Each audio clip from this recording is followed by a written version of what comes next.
Antes de avançarmos no tema da condensação e sua relação com a barraca e o saco de dormir, primeiro precisamos entender dois conceitos. O primeiro deles é a umidade relativa do ar. Para explicar de maneira simples, vamos imaginar que o volume de um copo de água é a quantidade de vapor de água que o ar consegue segurar e a água dentro desse copo é o vapor da água. Vamos agora imaginar o ar em três diferentes temperaturas: 30, 20 e 10 graus. Quanto menor a temperatura, menor será o tamanho desse copo, ou seja, menor a capacidade de um ar de segurar vapor de água. Agora, ao enchermos esses copos pela metade, todos indicarão uma umidade relativa de 50%.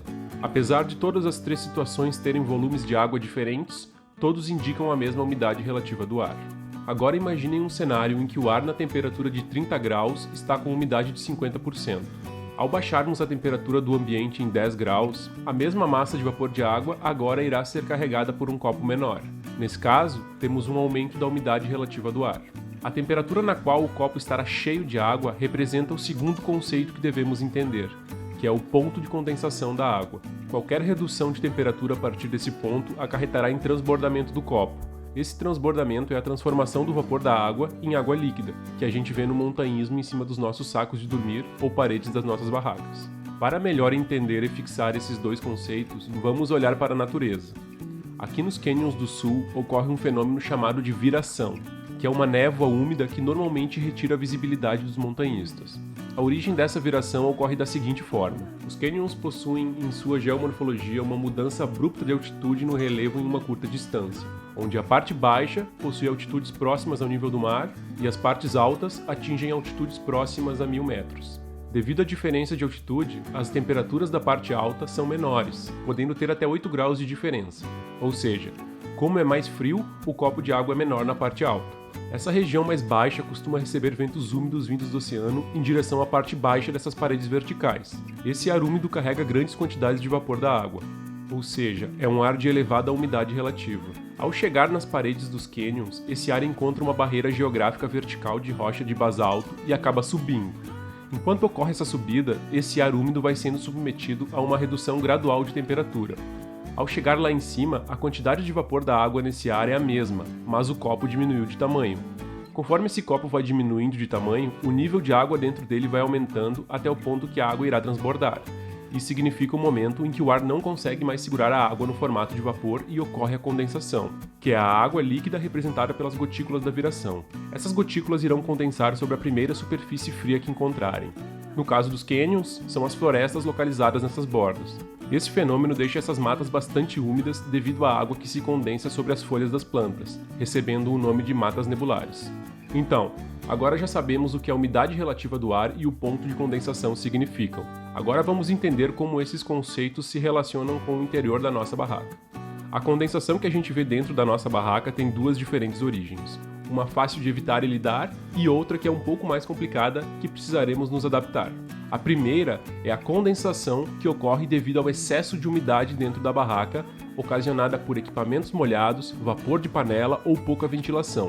Isso fará com que a água do copo vá enchendo até começar a transbordar. Ao chegar na umidade relativa máxima, essa água irá começar a se condensar sobre os equipamentos ou nas paredes internas da barraca. Garantir a boa ventilação da barraca e evitar esses hábitos costumam ser o suficiente para lidar com esse tipo de condensação.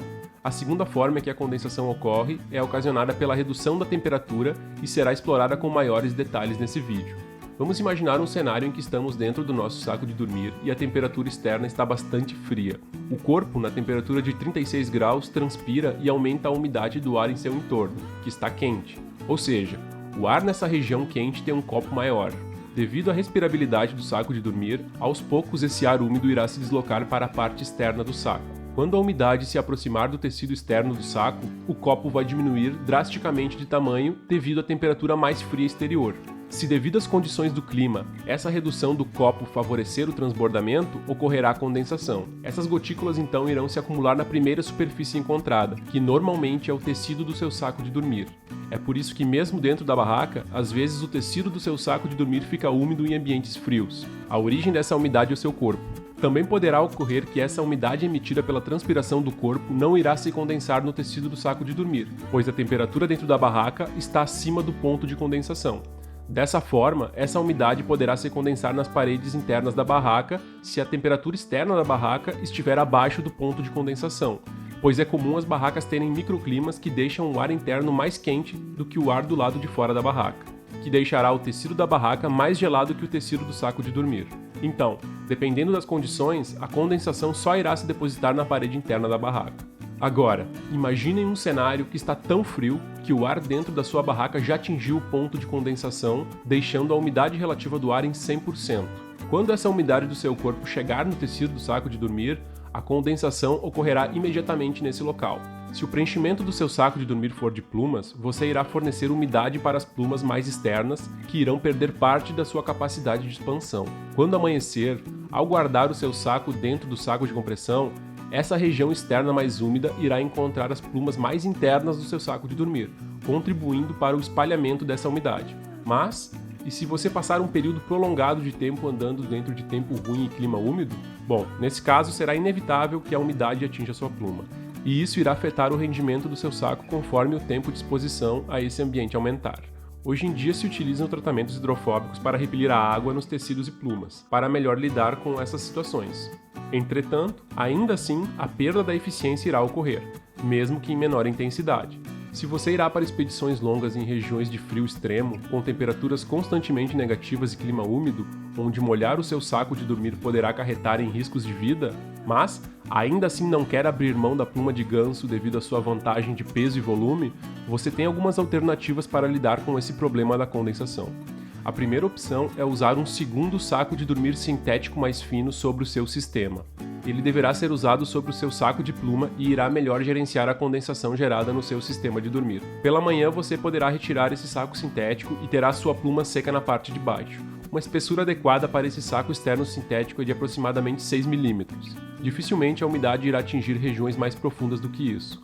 O material Apex é o mais recomendado para esse tipo de saco. Um saco em Apex de pequena espessura terá peso aproximado de 300 gramas. A segunda alternativa é usar sacos de pluma já projetados para melhor lidar com esse tipo de ambiente, como é o caso do saco que eu uso. O meu saco de dormir para temperaturas bastante negativas possui uma tecnologia que insere uma fina camada sintética entre o tecido externo e a pluma interna. Essa fibra sintética lida muito melhor com a umidade e é mais eficiente para acumular e evaporar a água condensada durante a noite, protegendo de maneira bastante eficiente a pluma. A terceira alternativa é a menos conhecida, mas talvez a mais eficiente. Ela consiste em criar uma barreira de vapor na parte interna do seu saco de dormir. Essa barreira precisa ser 100% impermeável e irá impedir a chegada da umidade do seu corpo na pluma. Isso criará um microclima úmido entre sua pele e essa barreira, contornando o problema da condensação dessa umidade na parte externa do seu saco de dormir. Bom, já entendemos bem o que acontece dentro da barraca em relação à condensação, mas ainda não falamos sobre o ambiente externo. É comum as pessoas praticarem o famoso bivac, que significa dormir ao relento sem um teto de tarpe ou barraca. Quando o sol se põe, as superfícies como o solo e a vegetação entram em um processo de resfriamento ao irradiar o seu calor para a atmosfera. Esse processo ocorre em maior intensidade em superfícies que não estão em contato direto com o solo, como as folhas das árvores, o teto da sua barraca e o tecido externo do seu saco de bivac, por exemplo, pois o solo é um bom condutor térmico e trabalhará para reduzir o resfriamento das superfícies. Outro processo que ajuda a não ocorrer o resfriamento das superfícies é o vento. Como o ar perde calor por radiação em uma taxa menor que as superfícies, quando o vento entrar em contato com as superfícies, ocorrerá a redução da perda de calor dessas superfícies, pois a temperatura do ar estará mais alta. Outro fator que reduz a perda por radiação para a atmosfera é a existência de nuvens no céu, árvores ou uma tarpe. Isso ajuda a refletir de volta essas radiações, reduzindo a perda de calor das superfícies. Um nome muito conhecido para esse fenômeno é o efeito estufa. Quanto menos vapor de água tiver no ar, maior a facilidade da radiação passar. É por isso que os desertos baixam a temperatura tão rapidamente. Dessa forma, em noites calmas, sem vento e de céu estrelado, ocorrerá o cenário mais favorável para a perda de calor pelo tecido do seu saco de dormir, tarpe ou saco de bivac. Essas superfícies, ao se resfriar, também irão resfriar a camada de ar localizada logo acima dessa superfície, acarretando em condensação do ar sobre a superfície, mas também do ar úmido originado pela nossa transpiração, caso você durma ao relento com o seu saco de dormir. Espero que esse vídeo tenha te ajudado a melhor entender esse fenômeno e deixado sua percepção da natureza mais interessante para te entreter nas longas caminhadas que virão. Se gostou desse vídeo, curta, comente e se inscreva nas mídias sociais do canal. Obrigado!